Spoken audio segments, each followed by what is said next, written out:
Maitri Foundation and Anuraga Matrimony welcomes you all for this session. Through a series of videos, we are trying to address the issues arising in marriage and relationship. Love marriage versus arranged marriage. Mr. Srinagesh will present to you this video. Mr. Srinagesh will talk on this subject today. Mr. Srinagesh is a trainer, writer, and counselor. He is also the director of Maitri Foundation. This talk will be in bilingual, both in Kannada and English.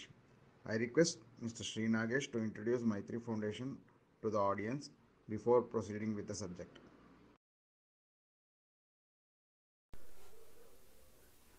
ನಮ್ಮ ಮೈತ್ರಿ foundation ಬಗ್ಗೆ ಒಂದು ಸ್ವಲ್ಪ ಪರಿಚಯ ಮಾಡಿಕೊಡೋದು ಅವಶ್ಯಕತೆ ಇದೆ ಅಂತ ಅನಿಸಿದೆ. ಮೈತ್ರಿ ನಮ್ಮ ಎರಡನೇ ಮಗಳು. ಒಂದು ತೀರಾ ಅಪರೂಪವಾದಂತಹ ಒಂದು ಆರೋಗ್ಯ ಸಮಸ್ಯೆಗೆ ಒಳಗಾಗಿ 3 ವರ್ಷ ಹಿಂದೆ ಅವಳನ್ನು ಕಳ್ಕೊಂಡ್ವಿ. ಅವಳ ನೆನಪಿಗಾಗಿ ಮೈತ್ರಿ ಫೌಂಡೇಶನ್ ಅಂತ ಒಂದು ಕಾರ್ಯಕ್ರಮನ, ಒಂದು ಸಂಸ್ಥೆನ ಮಾಡ್ಕೊಂಡಿದ್ದೀವಿ. ಪವರ್ ಆಫ್ ಲವ್, ಈ ಸಂದೇಶವನ್ನು ಹರಡೋದು ನಮ್ಮ ಗುರಿ. ಅದರ ಮೂಲಕ ಬೇರೆ ಬೇರೆ ಕಾರ್ಯಕ್ರಮಗಳನ್ನು ಮಾಡ್ತಾಯಿದ್ದೀವಿ. ಜನಗಳು, ಪ್ರಾಣಿಗಳು, ಪರಿಸರ ಮತ್ತು ಪ್ರಕೃತಿ, ಇವುಗಳ ನೆಮ್ಮದಿಯ ಜೀವನ ನಮ್ಮ ಸಂಸ್ಥೆಯ ಗುರಿ. ಇದು ಮೈತ್ರಿಯ ಇನ್ಶೂರೆನ್ಸ್ ಹಣದಿಂದ ಬಂದಿರತಕ್ಕಂಥ ಹಣವನ್ನು ಬಂಡವಾಳವಾಗಿ ಹೂಡಿಕೊಂಡು ನಾವು ಈ ಟ್ರಸ್ಟನ್ನು, ಫ್ಯಾಮಿಲಿ ಟ್ರಸ್ಟನ್ನು ಸ್ಥಾಪನೆ ಮಾಡಿದ್ದೀವಿ. ಇದರಲ್ಲಿ ಹಲವಾರು ಕಾರ್ಯಕ್ರಮಗಳನ್ನು ಮಾಡಿಕೊಳ್ಳೋ ಉದ್ದೇಶ ಇದೆ. ಅದರಲ್ಲಿ ಬಹಳ ಮುಖ್ಯವಾಗಿ ಈಗ ಬಡ ವಿದ್ಯಾರ್ಥಿಗಳಿಗೆ ನಾವು ಆರ್ಥಿಕ ಸಹಾಯ ಮಾಡ್ತಾಯಿದ್ದೀವಿ. ಪರಿಸರ ಮತ್ತು ಪ್ರಕೃತಿಗೆ ಸಂಬಂಧಪಟ್ಟ ಹಲವು ಕಾರ್ಯಕ್ರಮಗಳನ್ನು ತೆಗೆದುಕೊಳ್ತಕ್ಕಂಥ ಉದ್ದೇಶ ಇದೆ. ಸದ್ಯದಲ್ಲೇ ಅದನ್ನು ಮಾಡಲಿಕ್ಕೆ ಹೊರಡ್ತೀವಿ.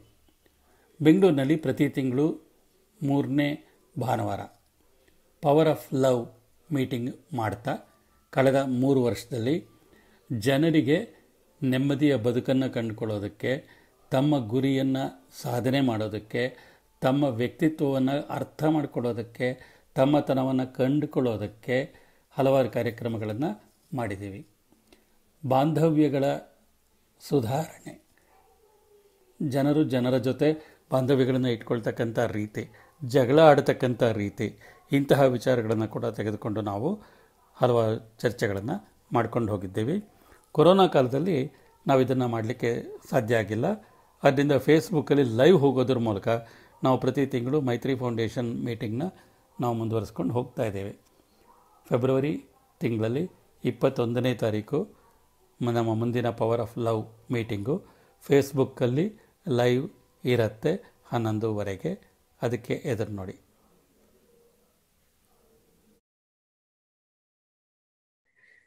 ಈಗ ಅನುರಾಗ್ ಮ್ಯಾಟ್ರಿಮನಿ ಬಗ್ಗೆ ರವಿ ಅವರು ಹೇಳಬೇಕು.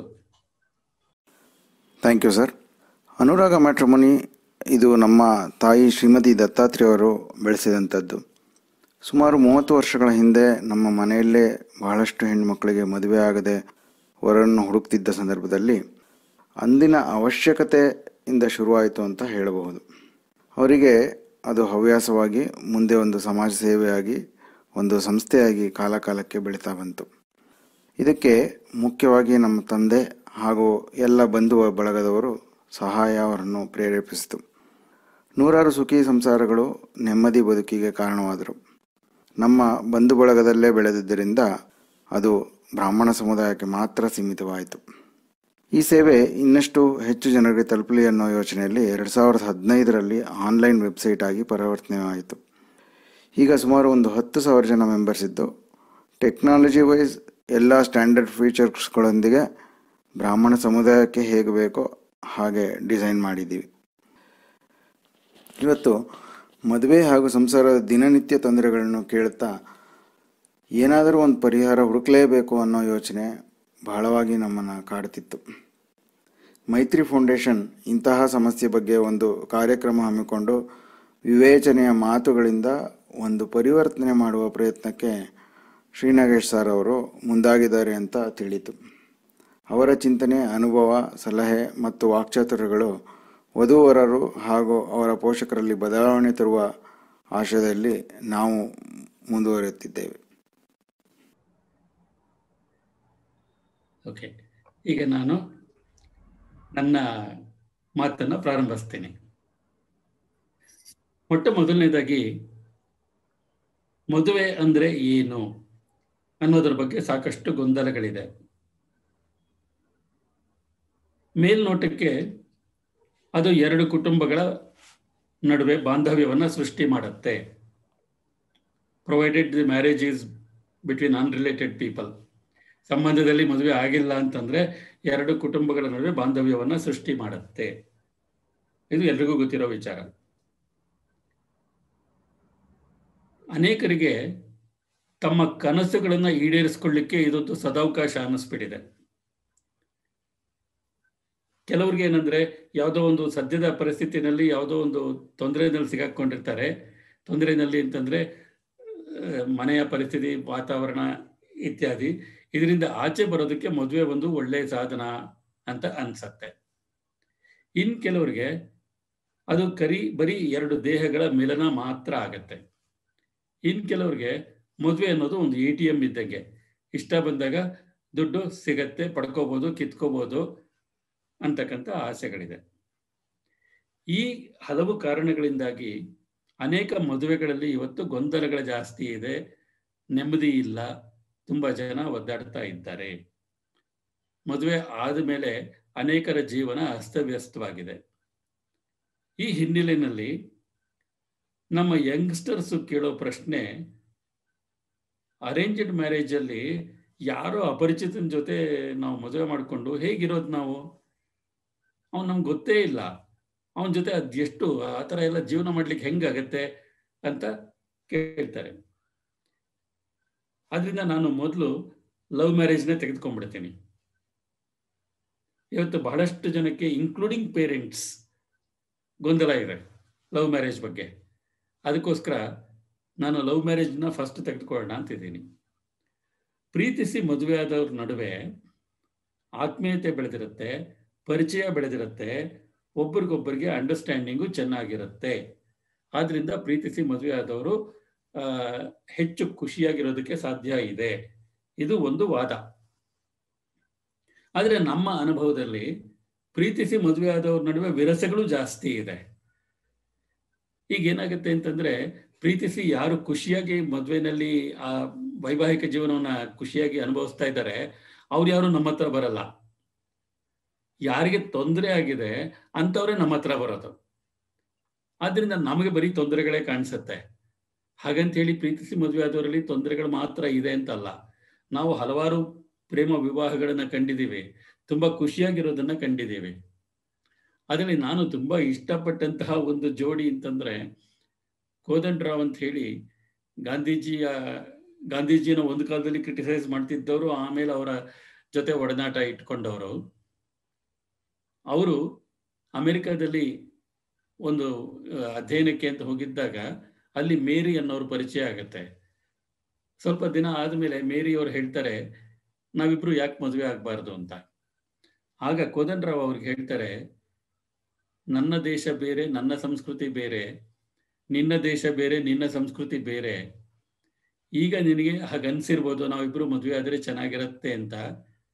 ಆದರೆ ಮದುವೆ ಆದಮೇಲೆ ನೀನು ನಿನ್ನ ದೇಶ ಅಂದ್ಬಿಟ್ಟು ನನ್ನ ದೇಶಕ್ಕೆ ಬರಬೇಕಾಗತ್ತೆ, ನನ್ನ ವಾತಾವರಣದಲ್ಲಿ ನಿನ್ನ ಜೀವನನ ಕಳೀಬೇಕಾಗತ್ತೆ.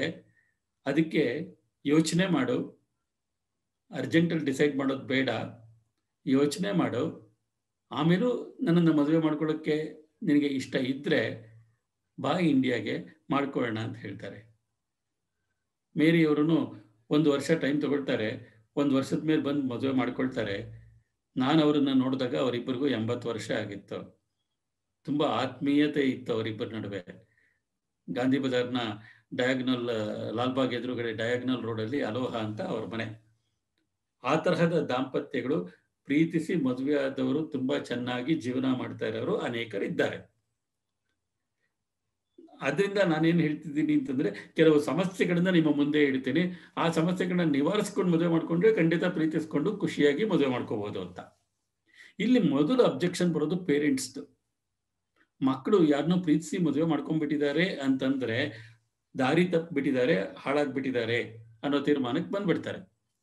ಅದರಲ್ಲೂ ಮಗಳು ಯಾರನ್ನಾದ್ರೂ ಪ್ರೀತಿಸ್ತಿದ್ದಾಳೆ ಅಂತ ಗೊತ್ತಾಗ್ಬಿಟ್ರೆ ತಕ್ಷಣ ಅವಳನ್ನ ಮಳೆಯಲ್ಲಿ ಕೂಡಾಕ್ಬಿಟ್ಟು ಬಲವಂತವಾಗಿ ಯಾರನ್ನ ಹುಡುಕಿ ತಕ್ಷಣ ಮದುವೆ ಮಾಡಿ ಮುಗಿಸ್ಬಿಡ್ತಾರೆ. ಸಮಸ್ಯೆ ಪರಿಹಾರ ಆಯಿತು ಅನ್ಕೋತಾರೆ. ಆದರೆ ಗೊತ್ತಿಲ್ಲ ಅವ್ರಿಗೆ ದೊಡ್ಡ ಸಮಸ್ಯೆ ಬರುತ್ತೆ. ಅನೇಕ ಪ್ರಕರಣಗಳಲ್ಲಿ ಆ ಹುಡುಗಿ ಮತ್ತು ಆಕೆಯ ಹಳೆಯ ಪ್ರೇಮಿ ಇಬ್ರು ಸೇರಿ ಗಂಡನ್ನ ಮರ್ಡರ್ ಮಾಡಿದ್ದಾರೆ. ಮದುವೆ ಮನೆಯಿಂದ ಕೆಲವರು ಓಡೋಗ್ಬಿಟ್ಟಿದ್ದಾರೆ. ಕೆಲವು ಪ್ರಕರಣಗಳಲ್ಲಿ ಹುಡುಗಿಯರು ಓಡೋಗಿದ್ದಾರೆ, ಕೆಲವು ಪ್ರಕರಣಗಳಲ್ಲಿ ಹುಡುಗ ಓಡೋಗ್ಬಿಟ್ಟಿದ್ದಾನೆ. ಒಂದು ಪ್ರಕರಣದಲ್ಲಿ ಹಿಂದಿನ ದಿನ ರಿಸೆಪ್ಷನ್ ಮಾಡಿಕೊಂಡು ಇಬ್ರು ಕೊಟ್ಟ ಹುಡುಗರುಗಳನ್ನೆಲ್ಲ ಸ್ವೀಕರಿಸಿದ್ದಾರೆ ನಗನಗ್ದ. ಮಾರನೇ ದಿನ ಬೆಳಗ್ಗೆ ಎದ್ದು ನೋಡಿದ್ರೆ ಹುಡುಗನೂ ಅಲ್ಲಿಲ್ಲ, ಹುಡುಗಿನೂ ಇಲ್ಲ, ಇಬ್ರು ಓಡೋಗ್ಬಿಟ್ಟಿದ್ದಾರೆ ಬೇರೆ ಬೇರೆಯವ್ರ ಜೊತೆಯಲ್ಲಿ. ಇಂತಹ ಪ್ರಸಂಗಗಳೆಲ್ಲ ಆಗ್ತಾ ಇರೋದ್ರಿಂದ ಪೇರೆಂಟ್ಸು ಸ್ವಲ್ಪ ಎಚ್ಚರಿಕೆಯಿಂದ ಅದ್ರ ಬಗ್ಗೆ ಗಮನ ಕೊಡಬೇಕು ಅಂತ ಅನ್ಕೊಳ್ತೇನೆ. ಈಗ ಪ್ರೀತಿಸಿ ಮದುವೆ ಆದವರಲ್ಲಿ ತೊಂದರೆಗಳು ಯಾಕೆ ಬರುತ್ತೆ ಅನ್ನೋದನ್ನ I would like to address. ಇಬ್ಬರ ನಡುವೆ ಪರಿಚಯ ಆಗತ್ತೆ, ಸ್ನೇಹ ಆಗತ್ತೆ. ಆ ಸ್ನೇಹ ಆತ್ಮೀಯವಾಗಿ ಮುಂದುವರಿಯುತ್ತೆ. ಆ ಸ್ನೇಹ ಇದ್ದಾಗ ಅವರು ತುಂಬಾ ಖುಷಿಯಾಗಿರ್ತಾರೆ. Source of happiness, it will be the source of happiness. ಯಾವಾಗ ಆ ಸ್ನೇಹ ಮತ್ತು ಅದರಿಂದ ಸಿಗ್ತಾ ಇರ್ತಕ್ಕಂಥ ಖುಷಿ ಒಂದಷ್ಟು ದಿನ ಇರುತ್ತೆ, ಆವಾಗ ಕೆಲವು ಸತಿ ಅವ್ರಿಗೆ ಐಡಿಯಾ ಬರುತ್ತೆ, ನಾವಿಬ್ರು ಯಾಕೆ ಮದುವೆ ಮಾಡ್ಕೋಬಾರ್ದು ಅಂತ. ಆದರೆ ಅನೇಕ ಸರ್ತಿ ಅವರ ಜೊತೆಯಲ್ಲಿರೋರು, ನೀವಿಬ್ರು ಇಷ್ಟು ಚೆನ್ನಾಗಿರ್ತೀರ ಹೊಂದ್ಕೊಂಡು ನೀವ್ಯಾಕೆ ಮದುವೆ ಮಾಡ್ಕೋಬಾರ್ದು ಅಂತ ಕೇಳ್ತಾರೆ. ಈ ರೀತಿ ಬೇರೆಯವರಿಂದ ಸಲಹೆ ಬಂದೋ ಅಥವಾ ಇವ್ರ ಮನಸ್ಸಿನಲ್ಲೇ ಆ ಐಡಿಯಾ ಬಂದೋ ಇಬ್ರು ಮದುವೆ ಮಾಡ್ಕೊಳ್ಳೋದು ಅನ್ನೋ ತೀರ್ಮಾನಕ್ಕೆ ಬರ್ತಾರೆ. ಮದುವೆ ಮಾಡ್ಕೊಂಡ ಮೇಲೆ ಬರ್ತಕ್ಕಂಥ ಸಮಸ್ಯೆಗಳನ್ನ ಎದುರಿಸಕ್ಕೆ ಅವರು ಮಾನಸಿಕವಾಗಿ ಸಿದ್ಧವಾಗಿರೋದಿಲ್ಲ. ಯಾಕೆ ಅನ್ನೋದಕ್ಕೆ ನಾನೊಂದು ಮ್ಯಾನೇಜ್ಮೆಂಟ್ ಪ್ರಿನ್ಸಿಪಲ್ನ ಕೋಟ್ ಮಾಡ್ಲಿಕ್ಕೆ ಇಷ್ಟಪಡ್ತೀನಿ. ಲಾರೆನ್ಸ್ ಜೆ ಪೀಟರ್ ಅನ್ನೋನು ಕೆಲವು ಪ್ರಿನ್ಸಿಪಲ್ಸ್ನ ಎನನ್ಸಿಯೇಟ್ ಮಾಡಿದ್ದಾನೆ. ಅದರಲ್ಲಿ ಪೀಟರ್ ಪ್ರಿನ್ಸಿಪಲ್ ಅನ್ನೋದರ ಮೊದಲನೇ ಪ್ರಿನ್ಸಿಪಲ್ ಏನು ಹೇಳುತ್ತೆ ಅಂದರೆ, in a system of hierarchy we promote a person based on his current performance without verifying whether he is suitable for the next higher promotion ಅಂತ. ಅವರ ಈಗಿನ ಕೆಲಸವನ್ನ ನೋಡಿಕೊಂಡು ಈ ಕೆಲಸನ ತುಂಬಾ ಅಚ್ಚುಕಟ್ಟಾಗಿ ಮಾಡ್ತಿದ್ದಾನೆ, ಆದ್ರಿಂದ ಇವನಿಗೆ ಪ್ರಮೋಷನ್ ಕೊಟ್ರೆ ಇವನು ಹೊಸ ಹುದ್ದೆನಲ್ಲೂ ಚೆನ್ನಾಗಿ ಮಾಡ್ತಾನೆ ಅಂತ ಒಂದು ನಂಬಿಕೆ ಇಟ್ಕೋತಾರೆ. ಆದರೆ ಆ ಹೊಸ ಹುದ್ದೆಗೆ ಅವನು ಅರ್ಹನ ಅಲ್ವಾ ಅನ್ನೋದನ್ನ ಪರಿಶೀಲನೆ ಮಾಡಿರೋದಿಲ್ಲ. ಹಾಗಾಗಿ ಪೀಟರ್ ಪ್ರಿನ್ಸಿಪಲ್ ನಲ್ಲಿ he says, in a system of hierarchy, at some point or the other, the man reaches his highest level of incompetency ಅಂತ. ಯಾವುದೋ ಒಂದು ಲೆವೆಲಲ್ಲಿ he becomes incompetent to manage that work. ಅದಕ್ಕೆ ಹಲವಾರು ಎಕ್ಸಾಂಪಲ್ಸ್ ಕೊಟ್ ಮಾಡ್ತೇನೆ, ನಾನೆಲ್ಲ ಎಕ್ಸಾಂಪಲ್ಗೆ ಹೋಗಲ್ಲ.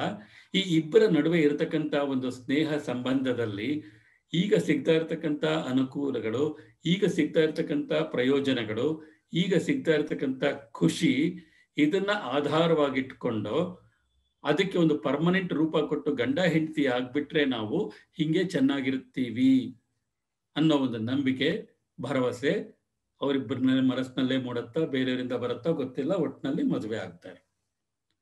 ಮದುವೆ ಆದಾಗ ಸ್ನೇಹ ಅಂತ ಇದ್ದಿದ್ದು ದಾಂಪತ್ಯಕ್ಕೆ ಪ್ರಮೋಟ್ ಆಗತ್ತೆ. ಒಬ್ಬ ಸ್ನೇಹಿತ ಆದವನು ಒಂದು ಗಂಡನ ಸ್ಥಾನವನ್ನ ಯಶಸ್ವಿಯಾಗಿ ನಿರ್ವಹಿಸಬಲ್ಲನಾ ಗೊತ್ತಿಲ್ಲ. ಅಥವಾ ಉತ್ತಮ ಗೆಳತಿಯಾಗಿದ್ದವಳು ಹೆಂಡತಿಯ ಸ್ಥಾನವನ್ನು ತುಂಬಬಲ್ಲಡ, ಆ ಪಾತ್ರವನ್ನು ಯಶಸ್ವಿಯಾಗಿ ನಿರ್ವಹಿಸಬಲ್ಲಡ, ಇದನ್ನ ಯೋಚನೆ ಮಾಡಿರಲ್ಲ. ಇತ್ತೀಚೆಗೊಂದು ಪ್ರಸಂಗನ ನನ್ನ ಪರಿಚಯದ ಹುಡುಗಿ ಹೇಳಿದ್ದು. ಅವರ ಸಹಪಾಠಿಗಳು ಅವರಿಬ್ಬರನ್ನು ನೋಡಿದವರೆಲ್ಲ ಐಡಿಯಲ್ ಪೇರ್ ಅಂತ ಕರಿತಾ ಇದ್ರಂತೆ. ಅಷ್ಟು ಅತ್ಯುತ್ತಮವಾದ ಹೊಂದಾಣಿಕೆ ಇತ್ತಂತೆ, ಅಂತ ಮಾಧುರ್ಯವಾದ ಬಾಂಧವ್ಯ ಇತ್ತಂತೆ ಅವರಿಬ್ಬರಿಗೆ. ಸೊ ಮದುವೆ ಮಾಡ್ಕೊಂಡ್ರು. 6 ತಿಂಗಳು ಏನೋ ಆಗಿದೆ ಮದುವೆ ಆಗಿ. ಈಗ ಇಬ್ರು ಒಬ್ಬರ ಜೊತೆ ಒಬ್ರು ಮಾತಾಡ್ತಿಲ್ಲ. ಇಲ್ಲಿ ಒಂಥರ ಈಗೋ ಕ್ಲಾಶ್ ಬಂದ್ಬಿಟ್ಟಿದೆ ಅಂತ ನನಗೆ ಸಿಕ್ಕ ವರ್ತಮಾನ. ಹಾಗಿದ್ರೆ ಅತ್ಯುತ್ತಮ ಐಡಿಯಲ್ ಫ್ರೆಂಡ್ಸ್ ಆಗಿದ್ದವರು, they attained their incompetency as a husband or as a wife. ಅದರಿಂದ ಪ್ರೀತಿಸಿ ಮದುವೆ ಆಗ್ತೀವಿ ಅಂತ ಹೇಳುವಂಥವ್ರು ಆ ಮುಂದಿನ ರೋಲ್ನ, ಅಂದ್ರೆ ಗಂಡ ಆಗಿ ಈತ ಹೇಗೆ ನಡ್ಕೋತಾನೆ, ಹೆಂಡತಿಯಾಗಿ ಅವಳು ಹೇಗೆ ನಡ್ಕೋತಾಳೆ, ಇದರ ಬಗ್ಗೆ ಒಂದು ಸ್ಪಷ್ಟ ಚಿತ್ರಣವನ್ನ ಇಟ್ಕೊಂಡು ಅದರ ಬಗ್ಗೆ ಚರ್ಚೆ ಮಾಡಿಕೊಂಡು ಅದನ್ನು ಬಗೆಹರಿಸ್ಕೊಂಡು ಮಾಡಿಕೊಂಡಾಗ ಪ್ರೀತಿಸಿ ಆದಂತಹ ಮದುವೆಗಳು ಅತ್ಯುತ್ತಮವಾಗಿರುತ್ತವೆ ಅಂತ ಹೇಳಬಲ್ಲೆ. ಅದನ್ನ ಕಂಡಿದ್ದೀನಿ, ಅಂತ ಮದುವೆಗಳನ್ನ ಕಂಡಿದ್ದೀನಿ. ಅದನ್ನ ನಾನು ನೋಡೋದು ಜಾಸ್ತಿ ಫೇಲ್ಯೂರ್ ಮ್ಯಾರೇಜಸ್. ಯಾಕೆ ಅಂತಂದ್ರೆ ನಮ್ಮ ಹತ್ರ ಬರೋದೇ ಅಂಥವು. ಆ ಕಾರಣಕ್ಕೆ ಲವ್ ಮ್ಯಾರೇಜಸ್ ಎಲ್ಲ ಫೇಲ್ ಆಗುತ್ತೆ ಅಂತ ಹೇಳಲ್ಲ. Love marriages can succeed if there is that understanding and respect between each other. ಅದರಿಂದ ಲವ್ ಮ್ಯಾರೇಜು ತುಂಬ ಚೆನ್ನಾಗಿ ಯಶಸ್ವಿಯಾಗಿ ನಡ್ಕೊಂಡು ಹೋಗ್ತಾ ಇರೋದನ್ನು ನಮ್ಮ ಮನೆಯಲ್ಲೇ ನೋಡಿದ್ದೀನಿ. ಅದರಿಂದ ಆ ನಂಬಿಕೆ ನನಗಿದೆ. ಐ ಆಮ್ ನಾಟ್, ನನ್ನ ಏಜು, ನನ್ನ ತಲೆ ಮೇಲಿರ್ತಕ್ಕಂಥ ಬಿಳಿ ಕೂದಲುಗಳನ್ನು ನೋಡಿಬಿಟ್ಟು ಕೆಲವರೆಲ್ಲ I am against love marriage ಅಂತ ತಪ್ಪು ತಿಳ್ಕೊಂಡಿದ್ದಾರೆ. ನಾನು ಮದುವೆ ಮಾಡ್ಕೊಳ್ಳಿಕ್ಕೆ ಮುಂಚೆಯಿಂದ ನನ್ನದಿದ್ದ ಪ್ರತಿಪಾದನೆ ಏನು ಅಂತಂದ್ರೆ, ಮದುವೆ ಅನ್ನೋದು it is purely a personal intimate affair between two people and only those two people have the right to decide to marry or not ಅನ್ನೋದು. ಬೇರೆಯವರೆಲ್ಲ ಸಜೆಸ್ಟ್ ಮಾಡ್ಬೋದು, ಆದರೆ ಅದನ್ನು ಇಂಪ್ಲಿಮೆಂಟ್ ಮಾಡಬೇಕಾ ಬೇಡವಾ ಅನ್ನೋ ನಿರ್ಧಾರ ತೆಗೆದುಕೊಳ್ಬೇಕಾಗಿರೋದು ಯಾರಿಬ್ರು ಮದುವೆ ಆಗಬೇಕೋ ಅವರಿಬ್ಬರೇ. ಇದನ್ನ ನಾನು ನನ್ನ ಮದುವೆಗೆ ಮುಂಚೆಯಿಂದ ಪ್ರತಿಪಾದನೆ ಮಾಡ್ಕೊಂಡು ಬಂದಿದ್ದೆ. ಅದೇ ಪ್ರತಿಪಾದನೆಯನ್ನ ಈಗಲೂ ಎಲ್ಲರ ವಿಚಾರದಲ್ಲೂ ಮಾಡ್ತಾ ಇದ್ದೀನಿ. ನೆಕ್ಸ್ಟ್ ಕ್ವಶನ್, ಅರೇಂಜ್ಡ್ ಮ್ಯಾರೇಜಲ್ಲಿ ಯಾವುದೋ ಸ್ಟ್ರೇಂಜರ್ ಅವನು ನಮಗೆ ಗೊತ್ತೇ ಇಲ್ಲ, ಅವನು ಮದುವೆ ಮಾಡ್ಕೊಂಡು ಅವನ ಜೊತೆ ಜೀವನ ಕಳೆಯೋದು ಹೇಗೆ ಅಂತ.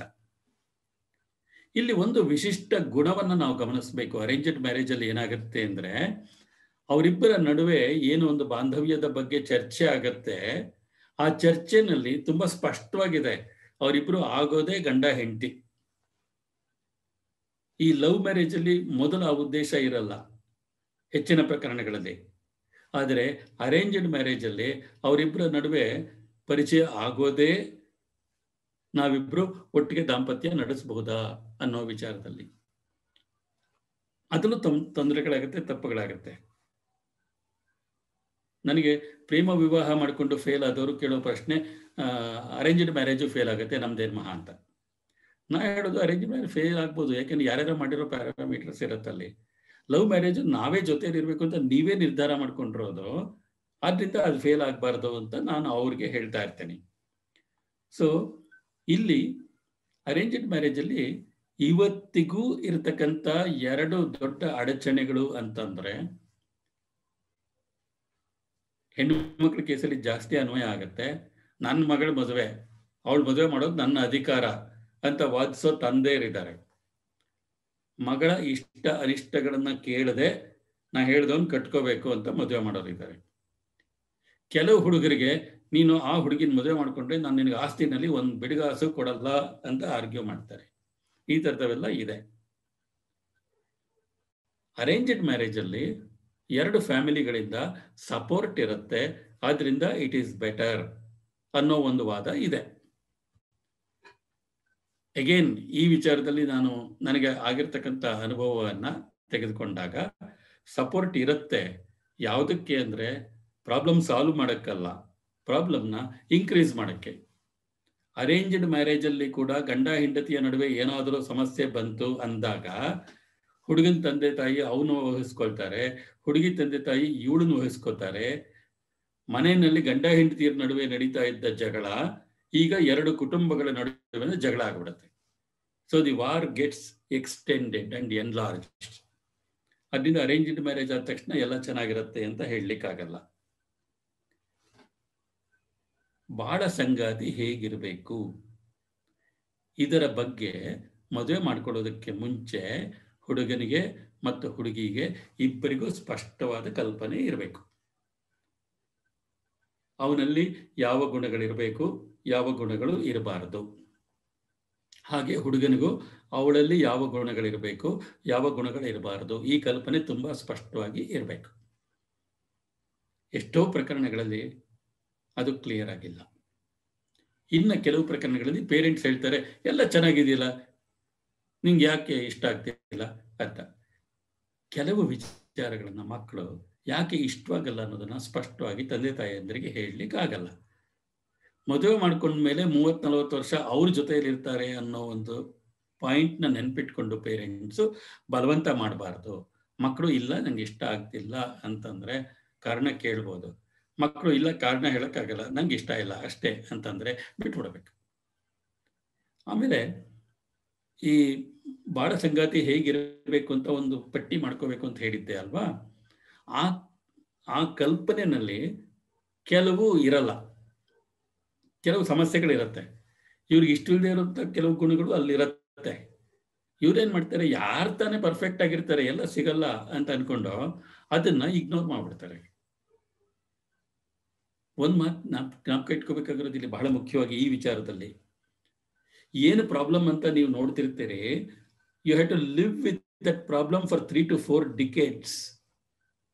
ಅಂತಹ ಒಂದು ಸಮಸ್ಯೆ ಇಟ್ಕೊಂಡು 30-40 ವರ್ಷ ನೀವು ಸಹಿಸ್ಕೊಂಡು ತಾಳ್ಮೆಯಿಂದ ಅದನ್ನ ಎದುರಿಸಬಲ್ಲರಾ, ಈ ಪ್ರಶ್ನೆ ಕೇಳ್ಕೋಬೇಕು. ನೆಗೆಟಿವ್ಸ್ ಅಲ್ಲಿ. ಪಾಸಿಟಿವ್ಸ್ ಅಲ್ಲಿ ಆ ಪ್ರಶ್ನೆ ಬರಲ್ಲ, ಯಾಕೆಂದ್ರೆ ಖುಷಿ ಕೊಡುವಂತ ಅಂಶ ಓಕೆ ಫೈನ್. ಆ ದೃಷ್ಟಿಯಿಂದ ನೆಗೆಟಿವ್ ಪಾಯಿಂಟ್ಸ್ ಏನಿರುತ್ತೆ ಅದರ ಬಗ್ಗೆ ಗಮನ ಕೊಡಬೇಕು. ಮದುವೆ ಮಾಡ್ಕೊಂಡಾಗ you are not marrying the person alone, you are marrying entire problems that person may have, you are marrying the family of that person. ಬೇಕಾ ಬೇಡವಾ ಆ ರಿಲೇಟಿವ್ಸ್ ಎಲ್ಲ ಈ ಮದುವೆನಲ್ಲಿ ಬಂದು ಸೇರ್ತಾರೆ. ಮದುವೆ ಮನೆಯಲ್ಲ, ಮದುವೆ ಆದ್ಮೇಲೆ ಸೇರ್ಕೊಳ್ತಾರೆ, ಇಂಟರ್ಫಿಯರ್ ಆಗ್ತಾರೆ, ಪ್ರಾಬ್ಲಮ್ಸ್ ಕ್ರಿಯೇಟ್ ಮಾಡ್ತಾರೆ, ಇದೆಲ್ಲ ಇರುತ್ತೆ. ಆದ್ರಿಂದ ಇದರ ಬಗ್ಗೆ ಕೂಲಂಕಷವಾಗಿ ಚರ್ಚೆ ಮಾಡಬೇಕು. ಆದರೆ ಕೆಲವು ಮನೆಗಳಲ್ಲಿ ಹುಡುಗ ಹುಡುಗಿಗೆ ಮಾತಾಡಕ್ ಬಿಡಲ್ಲ. 2 ತಿಂಗಳ ಹಿಂದೆ ನನ್ನ ಹತ್ರ ಒಂದು ಹುಡುಗಿ ಕೇಳಿದಾಳೆ ಈ ಪ್ರಶ್ನೆನ. ನನಗೆ ನನ್ನ ತಂದೆ ತಾಯಿ ನೋಡ್ಕೋಬೇಕು ಅಂತ ಇಷ್ಟ ಇದೆ, ಕೆಲ್ಸಕ್ಕೆ ಹೋಗ್ಬೇಕು ಅಂತ ಇಷ್ಟ ಇದೆ, ಆದ್ರೆ ನಮ್ಮ ಅಪ್ಪ ಅಮ್ಮ ಎಂಗೇಜ್ಮೆಂಟ್ ಆಗೋವರೆಗೂ ನನಗೆ ಅವನನ್ನು ಮಾತಾಡ್ಸಕ್ಕೆ ಬಿಡ್ಲಿಲ್ಲ. ಎಂಗೇಜ್ಮೆಂಟ್ ಆದ್ಮೇಲೆ 10 ನಿಮಿಷ ಮಾತಾಡಕ್ ಬಿಟ್ರು. ಆವಾಗ ನಾನು ಹೇಳಿದೆ, ನನಗೆ ಹೀಗಿದೆ, ನಾನು ನಮ್ಮ ತಂದೆ ತಾಯಿನ ನೋಡ್ಕೋಬೇಕು, ನಾನು ಒಬ್ಬಳೇ ಮಗಳು, ಮತ್ತೆ ನಾನು ಕೆಲ್ಸಕ್ಕೆ ಹೋಗ್ಬೇಕು ಅಂತ ಇಷ್ಟ ಇದೆ ಅಂತ ಹೇಳಿದೆ. ಅವರು ಸುಮ್ಮನೆ ನಕ್ಕು ಬಿಟ್ರು ಅಷ್ಟೇ, ಹ್ಞೂ ಅಂತಾನೂ ಅನ್ಲಿಲ್ಲ, ಹ್ಞೂ ಅಂತಾನೂ ಅನ್ಲಿಲ್ಲ ಅಂತ ಹೇಳಿದ್ದಾರೆ. ಇದು ಗಂಭೀರವಾದ ವಿಷಯ. ಪೇರೆಂಟ್ಸ್ ಯೋಚನೆ ಮಾಡಬೇಕಾಗಿರೋದು. They cannot do that. ಗಂಡ, ಮದುವೆ ಆಗ್ಬೇಕಾಗಿರೋ ಹುಡುಗ ಮತ್ತು ಹುಡುಗಿ ಇಬ್ರು ಪರಸ್ಪರ ಚರ್ಚೆ ಮಾಡ್ಕೋಬೇಕು. ಆಮೇಲೆ ಮದುವೆಗೆ ಮುಂಚೆ ಅವರಲ್ಲಿ ಒಂದಷ್ಟು ಇಂಟ್ರಾಕ್ಷನ್ಸ್ ನಡೀತಾ ಇರಬೇಕು. ಆ ಸಿರೀಸ್ ಆಫ್ ಇಂಟ್ರಾಕ್ಷನ್ಸ್ ಅವರಲ್ಲಿ ನಡೀತಾ ಇದ್ದಾಗ ಅಪರಿಚಿತ ಆದವನು ಪರಿಚಿತನಾಗ್ತಾನೆ. ನಾನು ಮದುವೆ ಮಾಡ್ಕೊಳ್ಳೋ ಟೈಮ್ನಲ್ಲೂ ಹೇಳ್ತಾ ಇದ್ದೆ, ಈ ಅರೇಂಜ್ಡ್ ಮ್ಯಾರೇಜ್ ಅಲ್ಲಿ ಹುಡುಗ ಗೊತ್ತಿರ್ತಾನೆ, ಹುಡುಗನ್ ಮೀಟ್ ಮಾಡ್ತಿರ್ತಾಳೆ, ಹುಡುಗನ ಪರಿಚಯ ಇರುತ್ತೆ, ಎಲ್ಲ ಇರುತ್ತೆ. ಆದರೆ ಆ ಹುಡುಗಿ ಮನೆಗೆ ಬಂದಾಗ, ಗಂಡನ ಮನೆಗೆ ಬಂದಾಗ, ಆ ಮನೆಯಲ್ಲಿ ಎಲ್ಲರೂ ಅಪರಿಚಿತರಿರ್ತಾರೆ, ಯಾರೂ ಗೊತ್ತಿಲ್ಲ. ಹಾಗಾಗಿ ಗಂಡ ಒಬ್ಬನೇ ಗೊತ್ತಿರೋದು. ಅಂತ ಸನ್ನಿವೇಶ ಸೃಷ್ಟಿ ಆಗಬಾರ್ದು ಅಂತ. ಇದಕ್ಕೆ ನಾನು ಮದುವೆ ಮಾಡ್ಕೊಂಡಾಗ ನಾನೇನು ಮಾಡಿದ್ದು ಒಂದು ಕೆಲಸ ಏನಂತಂದ್ರೆ, 1977ನಲ್ಲಿ ನಾನು ಮಾಡಿದ್ದ ಈ ಕೆಲಸ ಏನಂತಂದ್ರೆ, ನಾನು ಮದುವೆ ಮಾಡ್ಕೋಬೇಕಾಗಿರೋ ಹುಡುಗಿನ ನನಗೆ ಹತ್ತಿರದ ಸಂಬಂಧಿಕರು ಯಾರಿದ್ರೋ ಅವ್ರ ಎಲ್ಲರ ಮನೆಗೂ ಕರ್ಕೊಂಡು ಹೋಗಿದ್ದೆ. ಅವ್ರ ಎಲ್ಲರ ಮನೆಯಲ್ಲೂ 2-3 ಗಂಟೆ ಕಾಲ ಕಳೆದು ಬಂದಿದ್ದೇವೆ. ಹಾಗಾಗಿ ಅವ್ರ ಮನೆಗೆ ಬಂದಾಗ ಅವ್ರಿಗೆ ಅಪರಿಚಿತರ ಸಂಖ್ಯೆ ತುಂಬಾ ಕಡಿಮೆ ಇತ್ತು. ಯಾರು ಅಪರಿಚಿತರಂತ ಇರಲಿಲ್ಲ, ಎಲ್ಲ ಗೊತ್ತಿದ್ದವರೇ ಇದ್ರು. ಆದ್ರಿಂದ ಎಲ್ಲೋ ಬಂದಿದ್ದೀನಿ ಅಂತಕ್ಕಂಥ ಒಂದು ಇದು ಇರಲಿಲ್ಲ. ಆಮೇಲೆ ಈ ಅರೇಂಜ್ಡ್ ಮ್ಯಾರೇಜ್ ಅಲ್ಲಿ ಗೊತ್ತಿರದೆ ಅವ್ರ ಜೊತೆ ಜೀವನ ಮಾಡೋದು ಹೇಗೆ ಅಂತ ಕೇಳೋರಿಗೆ ನಾನೊಂದು ಉದಾಹರಣೆ ಹೇಳಲಿಕ್ಕೆ ಇಷ್ಟಪಡ್ತೀನಿ. ನಮ್ಮಿಬ್ಬರನ್ನು ನೋಡಿದಾಗ ಹಲವಾರು ಜನ ನಿಮ್ದು ಲವ್ ಮ್ಯಾರೇಜಾ ಅಂತ ಕೇಳಿದ್ದಾರೆ. ಮದುವೆ ಆದ ಹೊಸದರಲ್ಲೂ ಕೇಳ್ತಾ ಇದ್ರು, ಇವಾಗ್ಲೂ ಕೇಳ್ತಾರೆ. ನಾನು ಅವ್ರಿಗೆ ಹೇಳ್ತೀನಿ, ನಮ್ದು ಅರೇಂಜ್ಡ್ ಲವ್ ಮ್ಯಾರೇಜ್ ಅಂತ.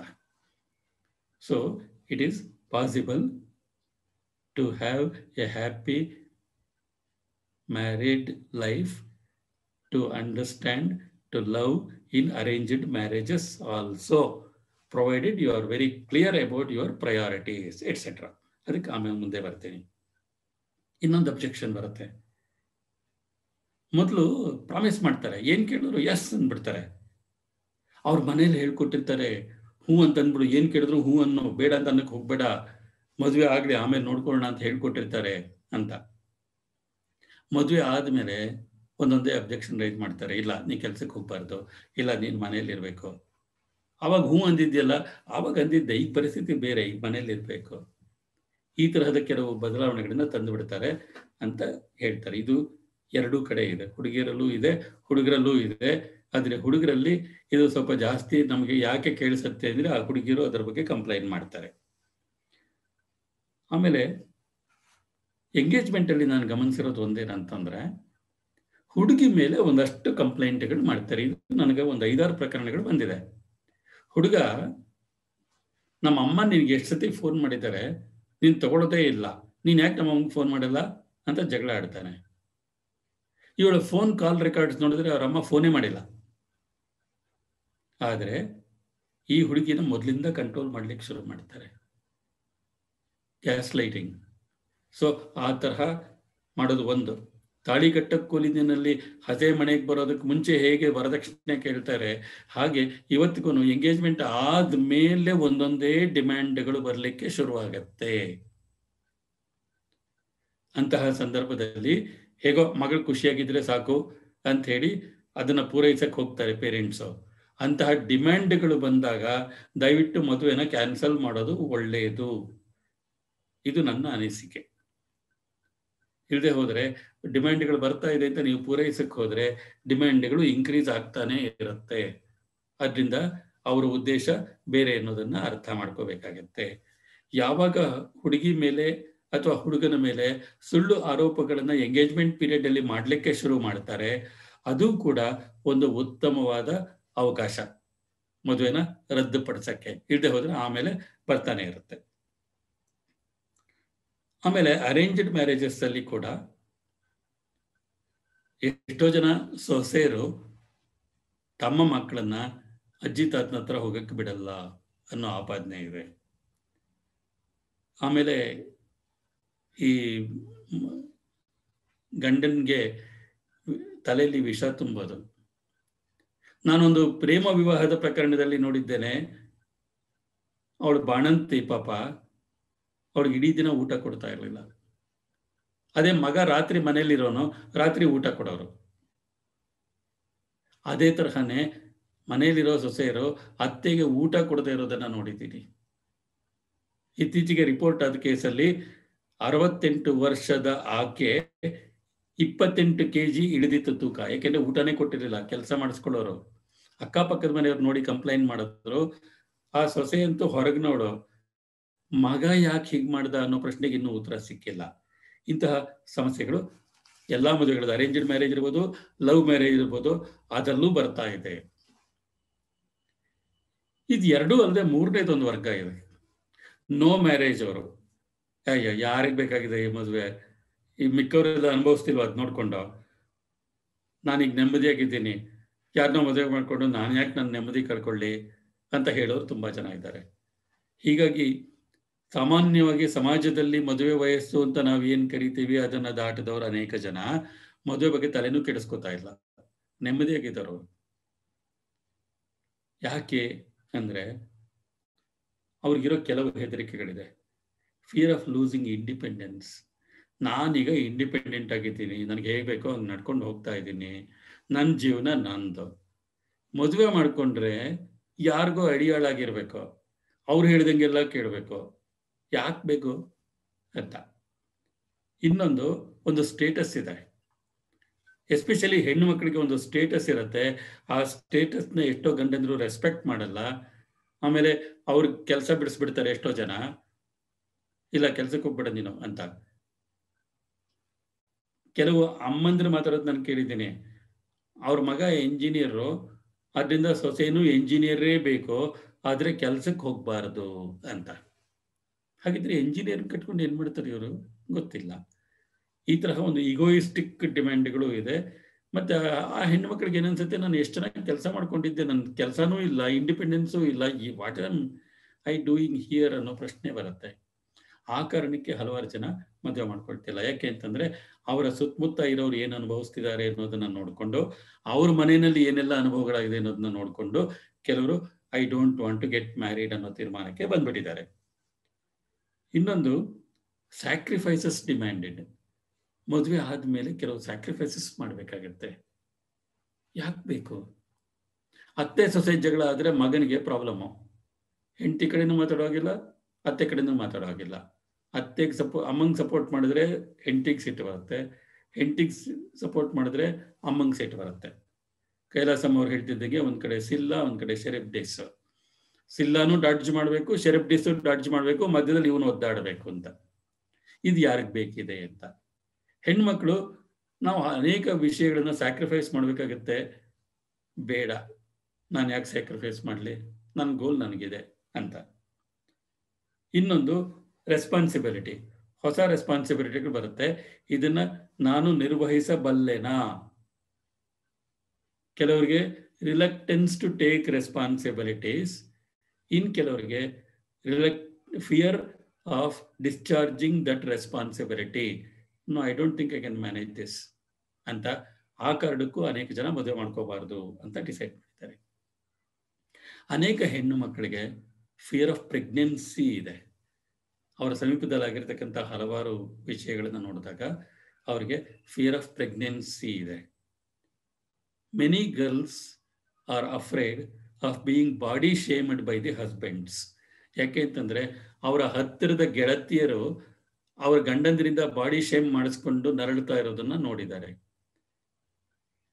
ಆ ಕಾರಣಕ್ಕೆ ನನ್ನ ಗಂಡನು ನನಗೆ ಹೀಗೆ ಮಾಡಿದ್ರೆ ನನ್ನ ಕಾನ್ಫಿಡೆನ್ಸ್ ಹಾಳಾಗುತ್ತೆ, ನನ್ನ ವ್ಯಕ್ತಿತ್ವ ಹಾಳಾಗುತ್ತೆ, no I don't want this ಅನ್ನೋ ತೀರ್ಮಾನಕ್ಕೆ ಬಂದಿದ್ದಾರೆ. Fear of performance is one of the biggest hurdles in people not getting married. Sexual education ಸರಿಯಾಗಿ ಸಿಕ್ಕದೇ ಇರೋದರಿಂದ, ಸೆಕ್ಸುಯಲ್ ಪರ್ಫಾರ್ಮೆನ್ಸ್ ಬಗ್ಗೆ ಅನೇಕ ಗೊಂದಲಗಳಿರೋದರಿಂದ, ಸೆಕ್ಸುಯಲ್ ಪರ್ಫಾರ್ಮೆನ್ಸ್ ಬಗ್ಗೆ ಅನೇಕ ಹೆದರಿಕೆಗಳಿರೋದರಿಂದ, ಕೆಲವರಿಗೆ ನಾಚಿಕೆ ಇರೋದ್ರಿಂದ, ಕೆಲವರಿಗೆ ಸಂಕೋಚ ಇರೋದ್ರಿಂದ ಅನೇಕ ಜನ ಮದುವೆ ಮಾಡ್ಕೊಳ್ಳಿಕ್ಕೆ ರಿಲಕ್ಟೆಂಟ್ ಆಗಿದ್ದಾರೆ. ಇದುವರೆಗೂ ಇಷ್ಟೆಲ್ಲ ಪ್ರಾಬ್ಲಮ್ಗಳನ್ನು ಹೇಳಿದ್ದೇನೆ. ಹಾಗಿದ್ರೆ ಮದುವೆ ಅಂದರೆ ಬರೀ ಪ್ರಾಬ್ಲಮ್ಮ, ಮಾಡ್ಕೊಳ್ದೇ ಇರಬೇಕಾ ಅಂತ. ಓಡೋಸ್ ಕಾದಂಬರಿನಲ್ಲಿ ಒಂದು ಸನ್ನಿವೇಶ ಬರುತ್ತೆ. ಇಬ್ಬರು ಪ್ರೇಮಿಗಳು, ಇಬ್ಬರ ಹತ್ರನೂ ದುಡ್ಡಿಲ್ಲ. ಅವನು ಕೇಳ್ತಾನೆ, ನನ್ನ ಬ್ಯಾಂಕಲ್ಲಿ 10 ಪೌಂಡ್ ಇದೆ, ನಿನ್ನ ಅಕೌಂಟಲ್ಲಿ ಎಷ್ಟು ದುಡ್ಡಿದೆ ಅಂತ ಹುಡುಗಿನ ಕೇಳ್ತಾನೆ. ಅವಳು, ನನ್ನ ಹತ್ರನೂ 10 ಪೌಂಡ್ ಇದೆ ಅಂತಾಳೆ. 20 ಪೌಂಡಲ್ಲಿ ಮದುವೆ ಮಾಡ್ಕೋಬೋದಾ ಅಂದ್ಬಿಟ್ಟು, it should be possible, not all those who marry are millionaires ಅಂತ ಅವನು. ಹಾಗೇನೆ ಮದುವೆ ಮಾಡ್ಕೋಬೋದು, ಮದುವೆ ಮಾಡ್ಕೊಂಡವರೆಲ್ಲ ತೊಂದರೆ ಅನುಭವಿಸ್ತಿದ್ದಾರೆ ಅಂತಲ್ಲ. ಮದುವೆ ಮಾಡ್ಕೊಂಡವರೆಲ್ಲ ಬರೀ ನರಳ್ತಾನೆ ಇದ್ದಾರೆ. ಅದರಿಂದ ಈ ಮದುವೆ ಬೇಡ ಅನ್ನೋ ತೀರ್ಮಾನಕ್ಕೆ ಖಂಡಿತ ಬರಬೇಕಾಗಿಲ್ಲ. ಮದುವೆ ಮಾಡ್ಕೋಬಹುದು. ಮದುವೆ ಮಾಡ್ಕೊಡುವಾಗ ಕೆಲವು ಕಾನ್ಸೆಪ್ಟ್ಗಳನ್ನ ಸ್ಪಷ್ಟವಾಗಿ ಇಟ್ಕೊಂಡಿದ್ರೆ, ಕೆಲವು ಉದ್ದೇಶಗಳನ್ನ ಸ್ಪಷ್ಟವಾಗಿ ಇಟ್ಕೊಂಡಿದ್ರೆ, ಕೆಲವು ಅಂಡರ್ಸ್ಟ್ಯಾಂಡಿಂಗ್ಗಳನ್ನ ಚೆನ್ನಾಗಿ ಬೆಳೆಸ್ಕೊಂಡಿದ್ರೆ ಮದುವೆ ಮಾಡ್ಕೊಂಡು ನಮ್ಮ ತರ ಖುಷಿಯಾಗಿರ್ಬೋದು. ಬರೀ ಫೇಲ್ಡ್ ಮ್ಯಾರೇಜಸ್ ಕಡೆ ನೋಡ್ಬೇಡಿ, ಸಕ್ಸಸ್ಫುಲ್ ಮ್ಯಾರೇಜಸ್ ಕಡೆನೂ ನೋಡಿ. There are many successful marriages. Problem ಇಲ್ಲದೆ ಇರೋ ಮ್ಯಾರೇಜ್ ನಿಮ್ಗೆ ಯಾವ್ದಾದ್ರು ಕಾಣಿಸಿದ್ರೆ ಪ್ಲೀಸ್ ಅಂಡರ್ಸ್ಟ್ಯಾಂಡ್, ಯಾವುದೇ ಗಂಡ ಹೆಂಡತಿ ನಡುವೆ ಏನೂ ಪ್ರಾಬ್ಲಮ್ ಇಲ್ಲ, ಅವ್ರು ತುಂಬಾ ಚೆನ್ನಾಗಿದ್ದಾರೆ ಅಂತ ಅನ್ಸಿದ್ರೆ they are fake, they are not real. ಯಾರನ್ನೇ ಮದುವೆ ಮಾಡ್ಕೊಳ್ಳಿ, ಪ್ರಾಬ್ಲಮ್ ಬಂದೇ ಬರುತ್ತೆ. ಪ್ರಾಬ್ಲಮ್ ಇಲ್ಲದೆ ಹೋದ್ರೆ ಮದುವೆನಲ್ಲಿ ಚಾಲೆಂಜಸ್ ಇಲ್ಲ. ಪ್ರಿನ್ಸ್ಟನ್ ಯೂನಿವರ್ಸಿಟಿದು ಒಂದು ರೆಕಾರ್ಡೆಡ್ ಕೇಸ್ ಇದೆ. ಒಂದು ಸ್ಕೂಲ್ನಲ್ಲಿ ಆದಂತ ಘಟನೆ. ಒಬ್ಬ ಹುಡುಗ ಇರ್ತಾನೆ, ಅವ್ರ ಅಪ್ಪ ಅಮ್ಮ ಯಾವಾಗ್ಲೂ ಜಗಳ ಆಡ್ತಿರ್ತಾರೆ. ಅವನು ತನ್ನ ಫ್ರೆಂಡ್ ಹತ್ರ ಹೇಳ್ಕೊಡ್ತಿರ್ತಾನೆ, ನಮ್ಮಪ್ಪ ಅಮ್ಮ ಯಾವಾಗ್ಲೂ ಜಗಳ ಆಡ್ತಿರ್ತಾರೆ ಕಣೋ ಅಂತ. ಅವನು ಫ್ರೆಂಡ್ ಹೇಳ್ತಾನೆ, ಹೌದಾ, ನಮ್ಮಪ್ಪ ಅಮ್ಮ ಮನೇಲಿ ಜಗಳನೇ ಆಡಲ್ಲ, ಮನೆ ಎಷ್ಟು ಚೆನ್ನಾಗಿದೆ ಗೊತ್ತಾ, ವಾತಾವರಣ ಎಷ್ಟು ಚೆನ್ನಾಗಿದೆ ಗೊತ್ತಾ, ನಂಗೆ ಓದಕ್ಕೆ ಎಷ್ಟು ಚೆನ್ನಾಗಿ ಎಂಕರೇಜ್ಮೆಂಟ್ ಇದೆ ಗೊತ್ತಾ ಅಂತೆಲ್ಲ ಹೇಳ್ತಾನೆ. 2 ವರ್ಷ ಆದ್ಮೇಲೆ ಗಂಡ ಹೆಂಡತಿ ಡೈವರ್ಸ್ ಮಾಡ್ಕೊಳ್ತಾರೆ. ಯಾರು ಏನು ಪ್ರಾಬ್ಲಮ್ ಇಲ್ಲದೆ ಮನೆ ವಾತಾವರಣ ತುಂಬಾ ಚೆನ್ನಾಗಿ ಇಟ್ಕೊಂಡಿದ್ರೋ ಆ ಗಂಡ ಡೈವರ್ಸ್ ಅಪ್ಲೈ ಮಾಡ್ತಾನೆ. ಕಾರಣ ಏನಂತಂದ್ರೆ, ಏನೂ ಜಗಳ ಇಲ್ಲದೆ ಇದ್ದ ಮನೆಯಲ್ಲಿ ಬರೀ ಕಾಂಪ್ರಮೈಸ್ಗಳು ಮಾಡ್ಕೊಂಡು ಯಾವನಿಗೆ ಬೇಕು, ಎಷ್ಟು ದಿನ ಅಂತ ಕಾಂಪ್ರಮೈಸ್ ಮಾಡ್ಕೊಳ್ಳಿ ಅಂತ ಒಂದಿನ ಬಿಟ್ಟು ಹೋಗ್ತಾರೆ. ಅವಾಗ ಜಗಳ ಆಡೋ ಗಂಡ ಹೆಂಡತಿ ಇರ್ತಾರಲ್ಲ, ಅವರು ಜಗಳ ಆಡ್ತಾರೆ, ಅವ್ರ ಮನಸ್ಸಲ್ಲಿರೋದನ್ನ ಹೊರಗಡೆ ಹಾಕ್ತಾರೆ, ತಿರುಗಿ ಮುಂದುವರಿಸ್ತಾರೆ. ಒಂದು ಕಾಶನ್ನು, ಇದ್ರ ಬಗ್ಗೆನೂ ನನಗೆ ಪ್ರಶ್ನೆಗಳು ಬಂದಿದೆ. Why there is no closure to fights ಅಂತ. ಒಂದೇ ಕಾರಣಕ್ಕೆ 2ನೇ ಸರ್ತಿ ಜಗಳ ಆಡಬಾರ್ದು ಅಷ್ಟೇ. ಪ್ರತಿದಿನ ಹೊಸ ಕಾರಣ ಹುಡುಕೊಳ್ಳಿ. ಗಂಡ ಹೆಂಡತಿಗೆ ಜಗಳ ಆಡೋದಕ್ಕೆ ಕಾರಣ ಬೇಕಂತಿಲ್ಲ. ಪ್ರತಿದಿನ ಬೇರೆ ಬೇರೆ ವಿಚಾರಗಳಿಗೆ ಜಗಳ ಆಡಿ, ಆದರೆ ಹಿಂದೆ ಜಗಳ ಆಡಿದ್ದನ್ನ ರಿಪೀಟ್ ಮಾಡಬೇಡಿ ಅಂತ. ಅದು ಹೇಗೆ ಅನ್ನೋದಕ್ಕೆ ಹಲವಾರು ದಾರಿಗಳಿದೆ. ರಾಮಾಯಣದಲ್ಲಿ ಕೈಕೇಯಿ ಹೋಗಿ ಕೋಪದ ಮನೆಯಲ್ಲಿ ಕೂತಿದ್ಲು ಅಂತ ಒಂದು ಪ್ರತೀತಿ ಇದೆ. ನಾನು ಹಾಗೆ ಹೇಳ್ತಿರ್ತೀನಿ, ಪ್ರತಿಯೊಂದು ಮನೆಯಲ್ಲೂ ಒಂದು ಕೋಪದ ಮನೆ ಇರಬೇಕು, ಒಂದು ಕೋಪದ ರೂಮ್ ಇರಬೇಕು. ನಮ್ಮ ಗೆಳತಿ ಒಬ್ಬರು ಮನೆಗೆ ಹೋಗಿದ್ದೆ. ಅವ್ರ ಮನೆಗೆ ಹೋದಾಗ ಆ ರೂಮಲ್ಲಿ ಒಂದು ಮಿನಿ ಅಟ್ಟ ಇದೆ, ಅದಕ್ಕೆ ಕಟ್ಕೊಂಡು ಹೋಗೋದಕ್ಕೆ ಮೆಟ್ಲು ಇದೆ. ಆ ಅಟ್ಟ ನೋಡಿದ ತಕ್ಷಣ ನಾನು ಅಂದೆ, ಅಯ್ಯೋ ಎಷ್ಟು ಚೆನ್ನಾಗಿದೆ ಇದು, ಸಿಟ್ಟು ಬಂದಾಗ ಅಲ್ಲಿ ಹೋಗಿ ಕೂತ್ಕೊಂಡ್ಬಿಡ್ಬೋದು. ತೀರಾ ಜಾಸ್ತಿ ಸಿಟ್ಟು ಬಂದಿದ್ರೆ ಆ ಏಣಿನೂ ತೆಗೆದು ಮೇಲೆ ಇಟ್ಕೊಂಡ್ಬಿಡ್ಬೋದು ಅಂತ ಹೇಳಿದೆ. ಮೂವಬಲ್ ಸ್ಟೆಪ್ಸ್ ಅದ. ಅವಾಗ ಅಲ್ಲಿ ಕೂತ್ಕೊಂಡ್ಬಿಟ್ರೆ ಅವ್ರು ಸಿಟ್ಟು ಬಂದಿರೋದು ಕಾಣುತ್ತೆ, ಇವ್ರು ಅವ್ರಿಗೆ ಕಾಣ್ತಾರೆ, ಅವ್ರು ಇವ್ರಿಗೆ ಕಾಣ್ತಾರೆ. ಆದರೆ ಇವ್ರಲ್ಲಿ ಮೇಲೆ ಹೋಗೋಕ್ಕಾಗಲ್ಲ, ಆ ತರಹ. ಆದರೆ ಒಬ್ಬರನ್ನೊಬ್ಬರು ನೋಡ್ಬೋದು. ಪ್ರತಿಯೊಂದು ಮನೆಯಲ್ಲೂ ಒಂದು ಕೋಪದ ಮನೆ ಇರಬೇಕು. ಯಾರಿಗೇ ಆಗಲಿ ಯಾವ್ದಾದ್ರು ಒಂದು ವಿಷಯದ ಬಗ್ಗೆ ಜಗಳ ಬಂದಾಗ ಅಥವಾ ಸಿಟ್ಟು ಬಂದಿದೆ ಅಂತ ಗೊತ್ತಾದಾಗ, ಯಾರಿಗೆ ಸಿಟ್ಟು ಬಂದಿದೆ ಅವರು ಆ ಕೋಪದ ರೂಮಲ್ಲಿ ಹೋಗಿ ಕೂತ್ಕೋಬೇಕು. ಗಂಡ ಹೆಂಡತಿರಿಗೆ ಬೆಸ್ಟ್ ಕೋಪದ ರೂಮು ಅಂತಂದ್ರೆ ಅವ್ರ ಬೆಡ್ರೂಮೇ. ಅಲ್ಲಿ ಹೋಗಿ ಕೂತ್ಕೋಬೇಕು.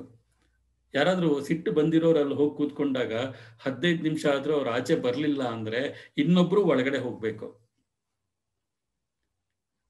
ಆಗ ಬೆಡ್ರೂಮ್ ಒಳಗಡೆ ಕೂತ್ಕೊಂಡು ಕಿತ್ತಾಡಿ ಜಗಳ ಆಡಿ ಮರ್ಡರ್ ಮಾಡೋದು ಬಿಟ್ಟು ಇನ್ನೇನೆಲ್ಲ ಮಾಡ್ಕೊಳ್ಳಿ.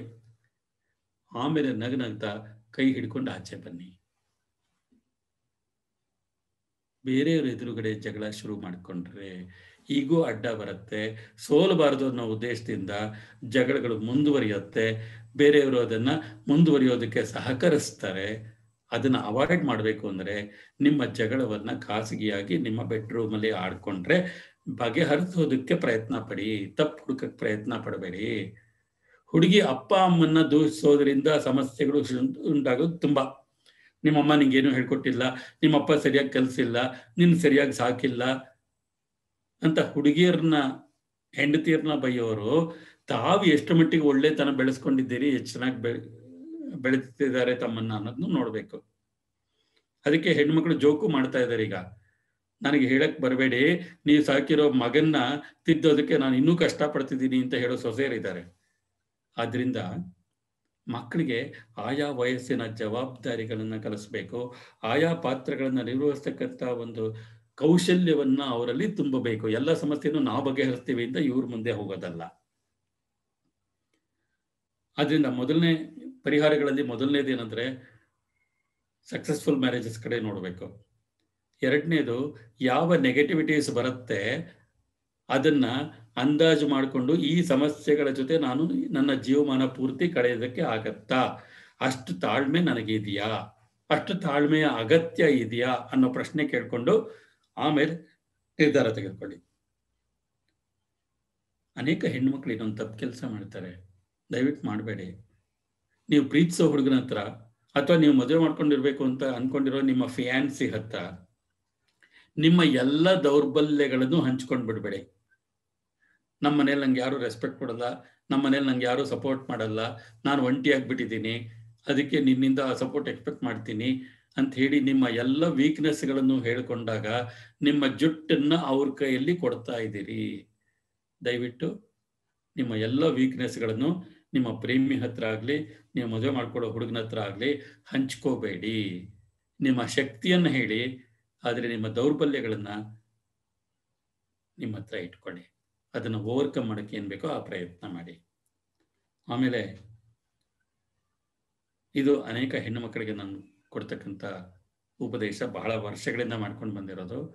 Every woman must have economic independence. ನಿಮ್ಮದೇ ಅಂತ ಒಂದು ಬ್ಯಾಂಕ್ ಅಕೌಂಟ್ ಇರಬೇಕು.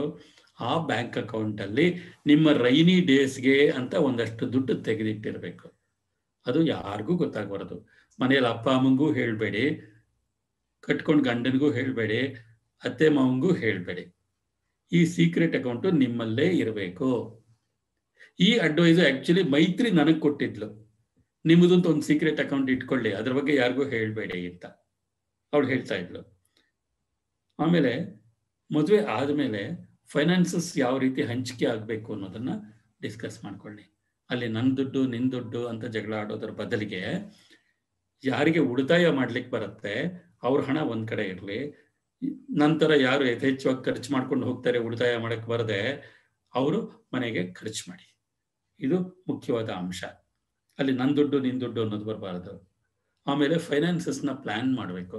ಅನೇಕ ಗಂಡಂದಿರು ತಮ್ಮ ವ್ಯವಹಾರವನ್ನು ಸರಿಯಾಗಿ ನಡೆಸ್ಕೊಳ್ಲಿಕ್ಕಾಗದೆ ಹೆಂಡತಿಯರ ಹೆಸರಿನಲ್ಲಿ ಸಾಲ ಮಾಡಿಕೊಂಡು, ಹೆಂಡತಿಯರ ಹೆಸರಿನಲ್ಲಿ ಬಿಸ್ನೆಸ್ ಮಾಡಿಕೊಂಡು ಅನೇಕ ಹೆಂಡತಿಯರು ಇವತ್ತು ಜೈಲಲ್ಲಿದ್ದಾರೆ.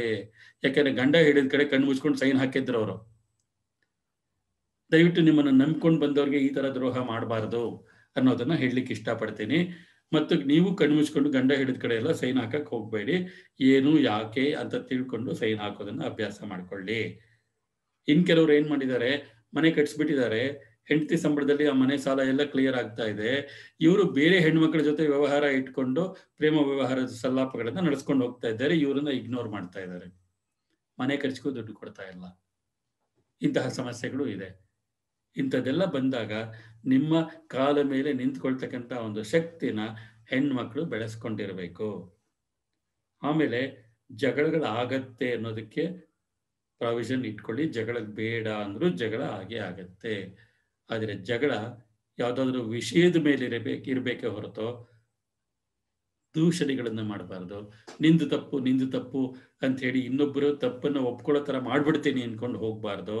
ನಿಮ್ಮ ಜಗಳದಲ್ಲಿ ಮೂರನೇವರು ಮೂಗು ತೋರ್ಸಕ್ಕೆ ಅವಕಾಶ ಕೊಡಬಾರ್ದು.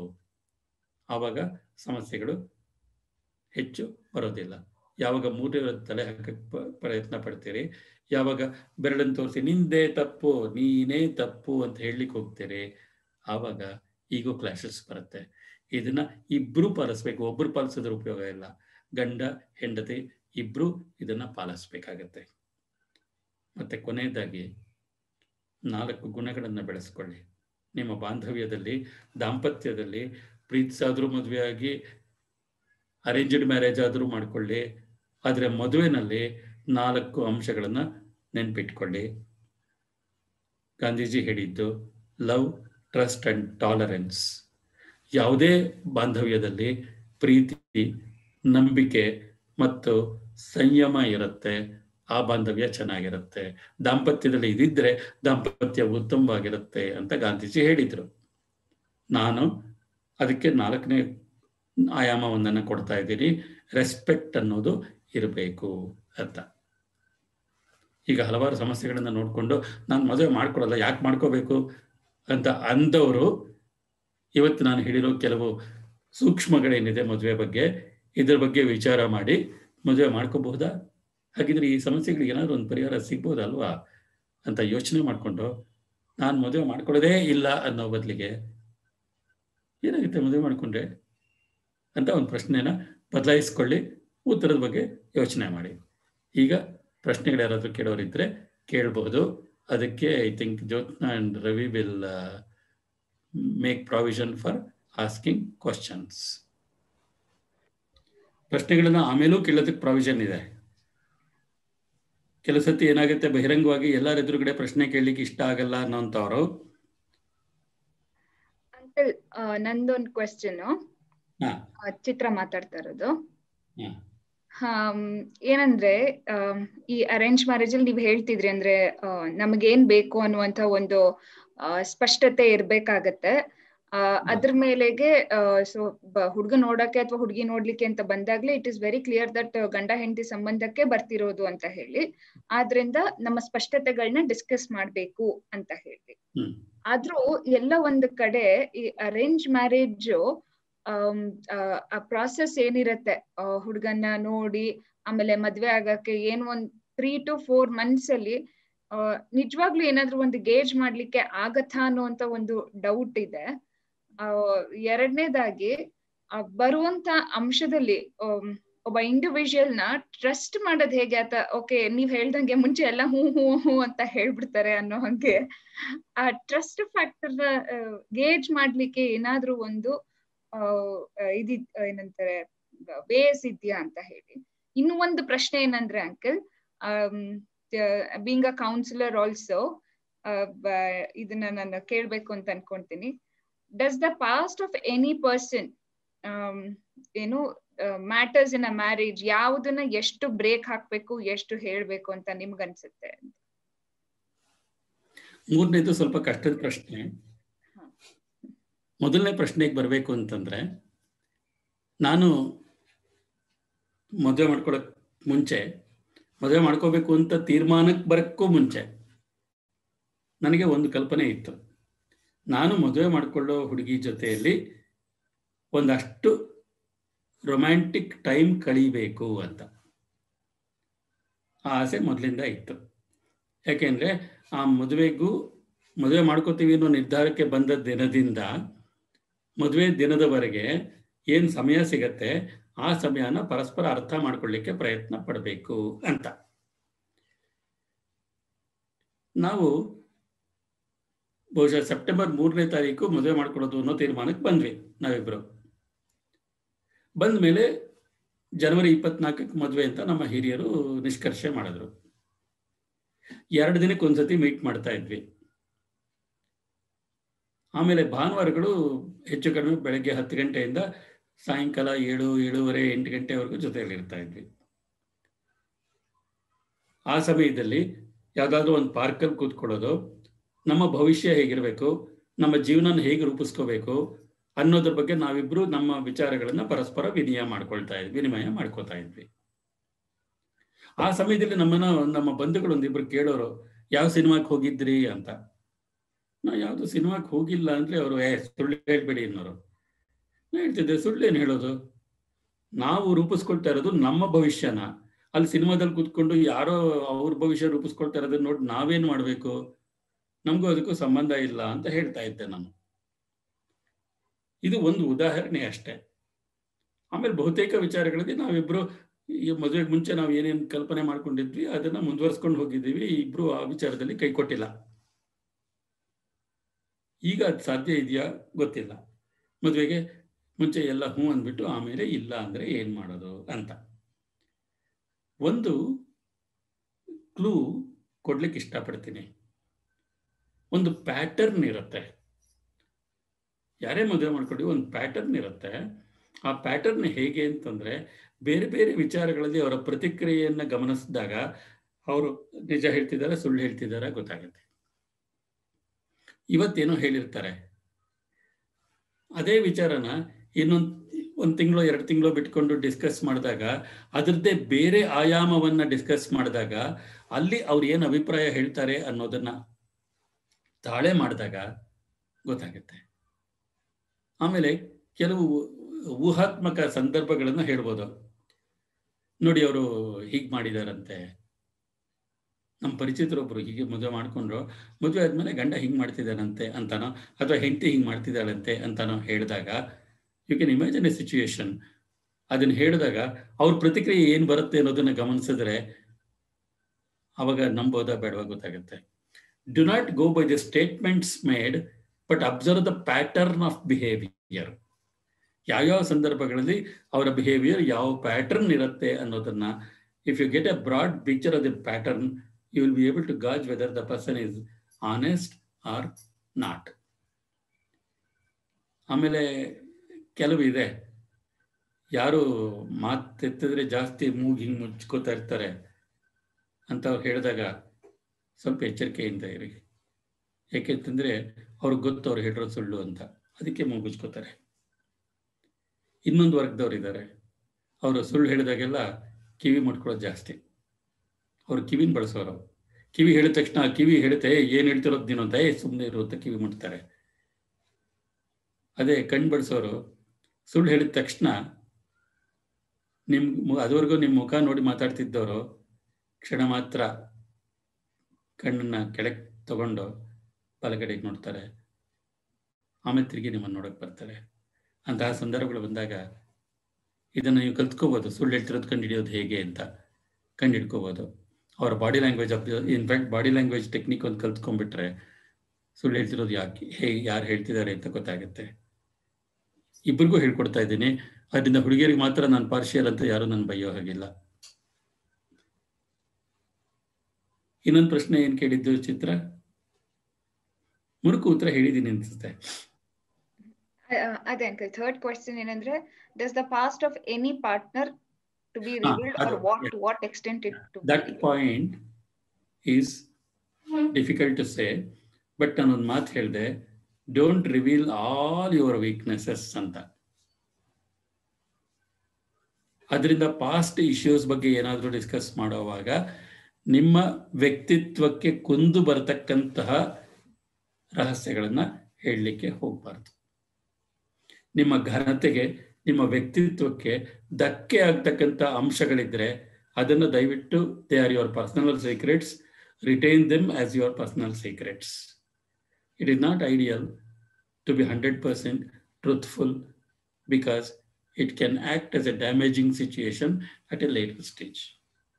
ನೀವು ತುಂಬ ಪ್ರಾಮಾಣಿಕವಾಗಿರಬೇಕು ಅಂತ ಹೇಳಿ ಯಾವುದಾದ್ರೂ ಒಂದು ಇದನ್ನು ಹೇಳಿದಾಗ ಆಮೇಲೆ ಅವರು ಅದನ್ನಿಟ್ಕೊಂಡೇ ಆಟ ಆಡಿಸ್ಬೋದು. ಆ ದೃಷ್ಟಿಯಿಂದ ನಿಮ್ಮ ಘನತೆಗೆ, ನಿಮ್ಮ ವ್ಯಕ್ತಿತ್ವಕ್ಕೆ, ನಿಮ್ಮ ಸಾಧನೆಗೆ ಕುಂದಾಗತಕ್ಕಂಥ ರಹಸ್ಯಗಳನ್ನು ನಿಮ್ಮಲ್ಲೇ ಇಟ್ಕೊಳ್ಳೋದು ಒಳ್ಳೆಯದು.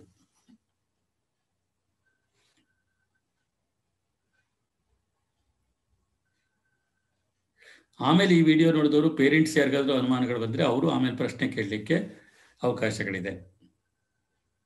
Over to Jyotsna. Thank you. Interesting ಆಗಿತ್ತು. ಸೊ ನೆಕ್ಸ್ಟ್ ವೀಕ್ಗೆ ನಾನು 13 years ಕಂಪ್ಲೀಟ್ ಮಾಡ್ತೀವಿ. ನಾನು ಶ್ರೀರಂಗ ಮದುವೆ ಮಾಡಿಕೊಂಡು. And yes, ours was a love marriage in terms like we interacted with each other for 8+ years and then decided to get married. So this was a very interesting discussion. Love marriage irbahudu, arranged marriage irbahudu. The bottom line is there will be adjustments. There will be aspects on which you have to understand each other and definitely support each other. And yavade ondu marriage nalli you can't expect that perfection, but you can definitely expect growth, mutually supportive growth. So ನಾವು ಈ ಬೇರೆ ಬೇರೆ ಆಸ್ಪೆಕ್ಟ್ಸ್ನ introspect ಮಾಡ್ತಿದ್ದಾಗ I came across a book called the 5 languages of love. Maybe you all can pick it up. So ಹೇಗೆ men are from Mars and women are from Venus ಅಂತ ಹೇಳ್ತೀವೋ, ಅಂದರೆ ಮನುಷ್ಯರು ಗಂಡಸರು ಮಾತಾಡೋ ಭಾಷೆನೇ ಬೇರೆ and women talk in a different language ಅಂತ ಹೇಳ್ತೀವೋ, ಹಾಗೆ we all have different languages of love ಅಂತ. So once your language of love is fulfilled, you feel satisfied. So what are these languages of love? Andre for some it might be gift giving. So ಅವ್ರು ನಿಮಗೆ gift ಕೊಡೋದು, ನೀವು ಅವ್ರಿಗೆ gift ಕೊಡೋದು, that itself could be a sign of love. Or if you are doing service. So ಈಗ ನಮ್ಮಮ್ಮಂಗೆ her language of love is service. So whatever it is, she ensures that her husband gets the best out of it and her husband does not have to work at all. That is her language of love. Some people like touch, that physical contact. So itara we have our own unique languages of love. I would say to all the to be brides and to be grooms, go ahead, discover your language of love, get comfortable with it, and then try to discover the language of love your partner wants, and I'm sure you will be able to understand each other so much better. So we had a relatively peaceful session today, and thank you, Mr. Ravi and Srinagesh. It was a very interesting and nice session. Thank you to all the participants for participating in this program from Maitri Foundation and Anurag Matrimony. Thank you, Srinagesh sir. Thank you all the audience who are present in this session. Audience, you can contact Mr. Srinagesh for any of your queries on 9900196903. Thank you once again.